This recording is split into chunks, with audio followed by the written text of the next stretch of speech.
और कंपटीशन में आप सबका स्वागत है। आज ये जो वीडियो आपके लिए लेकर आए हैं बहुत ही महत्वपूर्ण साबित होने वाला है अगर आप बिहार सचिवालय का यानी बिहार एसएससी का आप तैयारी कर रहे हैं।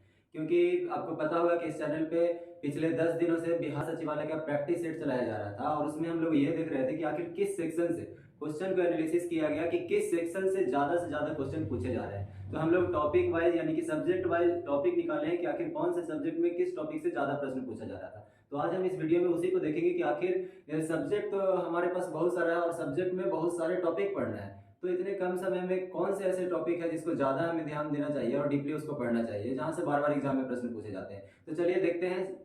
देखिए, अगर स्टैटिक जीके की बात हो तो हम लोगों ने देखा कि जितने भी प्रमुख पुस्तक एवं उनके लेखक हैं ये काफी महत्वपूर्ण हो जाता है। हम लोग देखें कि जितने भी प्रैक्टिस सेट हमें मिले वहां पे हर बार दो क्वेश्चन या मैक्सिमम 3 क्वेश्चन तक देखने को मिला है कि पुस्तक कौन है, उसके लेखक कौन है। ठीक है, फिर संगठन से क्वेश्चन जैसे कि WTO है, उसका मुख्यालय कहाँ है, उसका स्थापना कब हुआ है, उसमें कितने देश है, सबसे अंतिम देश उसमें कौन शामिल हुआ है, ये सब प्रश्न जो है संगठन से आपसे पूछा जाता है, इंपॉर्टेंट जो ऑर्गेनाइजेशन है। फिर दिवस से क्वेश्चन देखा जाता है कि प्रमुख दिवस जो भी है उनको याद करना है। ठीक है, देश की राजधानी से संबंधित प्रश्न पूछा जाता है, आपको देश दे दिया जाएगा कि इसकी राजधानी क्या है, फिर उसका मुद्रा दे दिया जाता है कि उस देश की मुद्रा क्या है, तो ये भी महत्वपूर्ण प्रश्न है। फिर आपसे बार बार पूछ लिया जाता है कि मंदिर और उसके संस्थापक से, यानी कि मंदिर है उसका संस्थापक कौन है, कौन इसका स्थापना करवाया है, ये सब पूछा जाता है। फिर संसद के नाम, ठीक है, तो संसद के नाम भी जैसे जापान में संसद को क्या कहा जाता है, ये सभी प्रश्न। फिर खेल में खिलाड़ियों की संख्या भी पूछा जाता है, जैसे रग्बी फुटबॉल है तो रग्बी फुटबॉल में खिलाड़ियों की संख्या टोटल कितनी है, तो देखते हैं हम लोग 15। इसी तरीके से और भी बहुत सारे खेल हैं जिसमें पोलो में खिलाड़ियों की संख्या।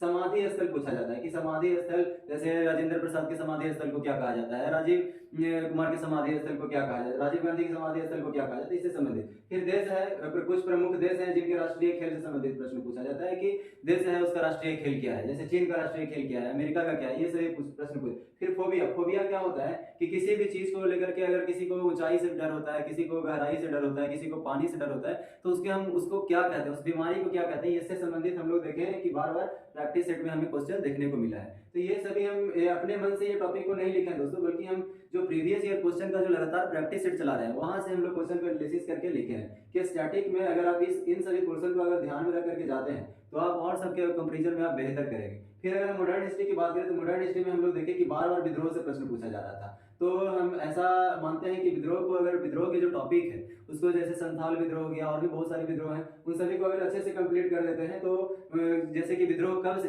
क्या क्या बात, विद्रोह में ध्यान क्या रखना है कि विद्रोह कब से कब तक हुआ, ठीक है, उनके जो प्रमुख नेता कौन थे, फिर किन क्षेत्रों में इनका ज्यादा विस्तार हुआ, ठीक है, इन सभी बातों को ध्यान रखना है। और इसके विद्रोह का उद्देश्य क्या था, इन 4 चीजों को विद्रोह में आपको ध्यान रखना है। फिर ज्यादातर जो मॉडर्न हिस्ट्री जो क्वेश्चन देखने को मिला है वो हमें भारतीय राष्ट्रीय आंदोलन इंडियन नेशनल मूवमेंट से ही देखने को मिला है। इंडियन नेशनल मूवमेंट में आप ध्यान दीजिएगा कि जैसे गांधी युग से जितने भी है, जलियांवाला बाग हो गया, फिर स्वराज पार्टी है, फिर आपको बहुत सारे हैं, जैसे कि उसके बाद यानी कि अगर हम बात करें तो 1905 से जो भी 1947 तक की अगर हम बात करें तो वो सभी है जो दोस्तों क्या है भारतीय राष्ट्रीय आंदोलन में आपको देखने को मिलता है। ठीक है, तो वो सभी को आपको ध्यान रखना है। फिर एंशिएंट हिस्ट्री की बात करें तो सबसे ज्यादा जो प्रैक्टिस सेट में क्वेश्चन मिला है दोस्तों तो सिख धर्म, गुरु गोविंद सिंह से संबंधित बहुत सारा प्रश्न हमें देखने को मिलता है कि आखिर खालसा पंथ के संस्थापक कौन थे, उनका जन्म कब हुआ है, गुरु गोविंद सिंह के जन्म कब हुआ है, 10वें गुरु कौन थे, ये सभी प्रश्न बार बार पूछा जाता है। फिर मौर्य काल से संबंधित आपसे प्रश्न पूछा जा सकता है, अशोक से संबंधित, ठीक है, फिर जैन धर्म से, महावीर से संबंधित आपसे प्रश्न पूछा।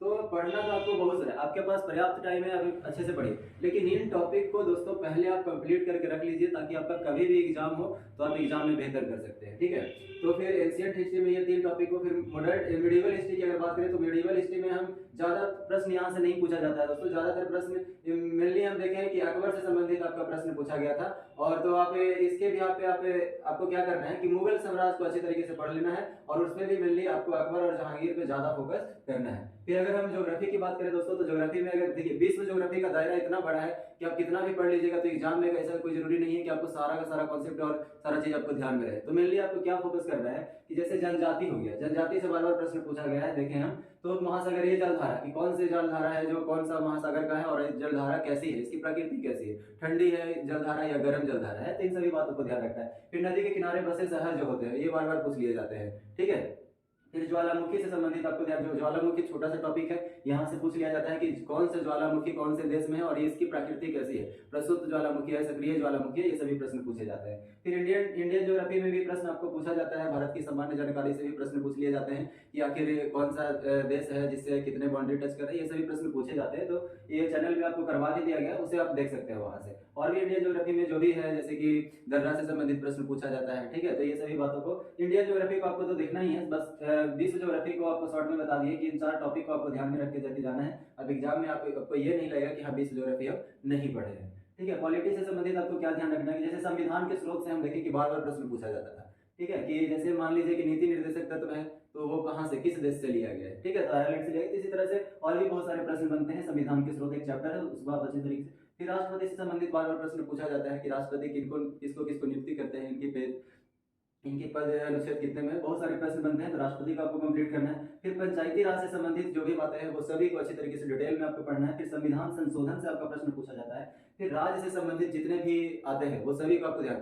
क्योंकि मुखिया हो गया, मुखिया से संबंधित आपको देखें कि बहुत बार बार प्रश्न पूछा जाता है कि मुखिया है जो कितने बैठक बुला सकता है, मुखिया कितने, यानी कि मुखिया का आपको पूरा डिटेल में आपको अध्ययन करना है, क्योंकि ये बिहार से संबंधित एग्जाम है दोस्तों। आपको बिहार से संबंधित ही जो है पॉलिटी में ज्यादातर क्वेश्चन देखने को मिलता है, इसको अच्छी तरीके से कंप्लीट करना है, ठीक है। ओवरऑल तो फोकस करना ही है, लेकिन इन सभी जो टॉपिक आपको बता रहे हैं इस पे पहले आपको फोकस करके अच्छी तरीके से इन टॉपिक को मजबूत कर लेना है, ठीक है। फिर अगर हम करंट अफेयर की बात करें दोस्तों, तो करंट अफेयर का दायरा भी बहुत बड़ा है, कितना भी पढ़ते रहिए, हो सकता है कि आप जो पढ़े हैं वो एग्जाम में ही नहीं आए, तो क्या फायदा है पढ़ने का। तो सोच लीजिए हम ये जो भी बता रहे हैं, तो कहीं ना कहीं हम अपने मन से ये चीजें नहीं बता रहे हैं, हम जो प्रीवियस ईयर क्वेश्चन का जो एनालिसिस किए हैं, ठीक है। अगर आप प्रैक्टिस सेट जो प्रीवियस ईयर का जो हम प्रीवियस ईयर क्वेश्चन का जो लगा रहे हैं, अगर आप उसके नहीं देखे हैं तो वीडियो के डिस्क्रिप्शन बॉक्स में लिंक दिया गया, वहां से जाकर आप देख सकते हैं। तो देखिए करंट अफेयर में हम देखें कि मैक्सिमम जो क्षेत्र था वो क्या था, खेल से संबंधित पुरस्कार पूछे जा रहे थे। बार बार हम देख रहे थे हर प्रैक्टिस सेट में कुछ ना कुछ क्वेश्चन जो है खेल से संबंधित पुरस्कार से मिल रहा था। फिर नोबेल पुरस्कार से आपको भी प्रश्न पूछा गया, जिसको भी ध्यान रखना है,